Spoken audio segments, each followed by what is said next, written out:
Ngayon naman, ating pag-aaralan kung paano po tayo magre-review ng ating GCash payment sa ating West Plus. So, pupunta tayo sa ating GCash. Ngayon, di ba nakikita natin yung naka-check na bills? I-click lang po natin yan. So, mapupunta na naman tayo sa panibagong Windows. So, sa Windows nating mapupuntahan, i-check natin yung government. So, dahil nga medyo mabagal ang signal, kaya laging naglo-loading. Ngayon, i-scroll down lang natin lahat. Makikita natin yung yung hanapin natin yung Pag-ibig agencies at saka SSS agencies or branch. So, makikita natin diyan halos bawat city ata nakalagay sa sa mga government institution. So, per city ang parang pagbabasihan diyan. So, wag lang nating itigil sa sa pag-scroll down. So, hanggang sa mahanap natin yung SSS contribution. Ang SSS dalawa ang mag-a-appear. Sa Pag-ibig naman tatlo. So,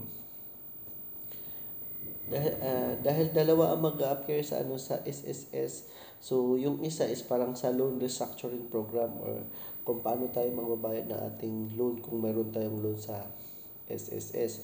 Pero dahil ang ating habol is pagbabayad ng ating payment sa SSS, monthly contribution man or sa ating West Plus contribution. So, tapos yung mga araw-araw na yan lang yung natin ang i-click. So, ayan, na hanggang dyan lang muna ako nakapag-focus. So, nakapag-focus ako sa SSS contribution. So, pagka-click mo dyan, lalabas na ulit ang ibang windows. So, bawat click natin, may mga iba't ibang windows na lumalabas.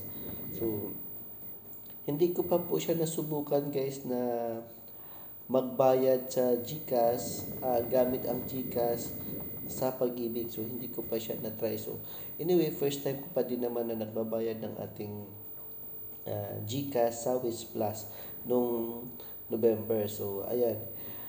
Talagang detailed ang ginagawa natin. So, ang sabi ko, 5,000 yung ating hinulungan. So, kailangan natin i-type yung amount. So, 00. So, kailangan natin i-type yung amount na 5,000. Tapos, account type, ang i-click natin dyan is PRN.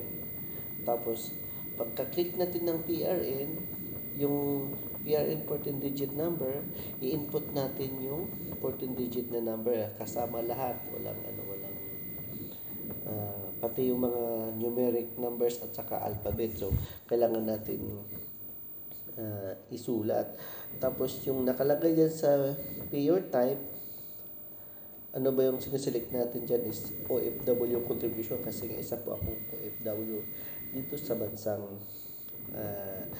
UAE, Dubai. So, ayan mga kaibigan, mga kapatid, follow for more para mas masundan niyo ako sa ating pag-share ng ating videos. So, ayan, i-click mo lang din po yung arrow down key, select the account type. So, ayan, meron siyang monthly contribution na Wish Plus or SSS contribution. So, ngayon pinapakita ko sa inyo dahil ngayon na pag once magsusulat tayo or magta-type tayo, may automatic lalabas yung 8 pesos dahil sa charge. So, gamit ang ating GCash account. So, disclaimer lamang po, huwag po tayo maglagay ng malaking pera sa ating GCash kasi alam naman natin na panahon ngayon, maraming hacker, maraming scammer. So, madali nilang makikita. So, bawat click natin guys, may windows tayong mapupuntahan. So, ayan, self-employed contribution or voluntary contribution. Basta ako ang napili ko dyan is OFW contribution. So, ayan, pag nakikita mo, ayan ang payer type. So, ang sinasabi din naman dyan, optional yung email address, pero ako talagang nilagay ko din yung aking email address kasi nga OFW ako, panigurado lang. So, select account type. So, yan yung sinasabing PRN. So, ano nga ba ang PRN? So, yung PRN, yun po yung Payment Reference Number. So, for the meantime, hanggang dyan lang muna tayo mga kaibigan, mga kapatid, mga ka-work, mga ka-business, ka-partners para sa ating pagpapatuloy. So, inanyayahan ko po kayo na kung kayo po ay member ng SSS, mag-apply na po tayo ng ating SSS West Plus contribution. See you in my next vlog!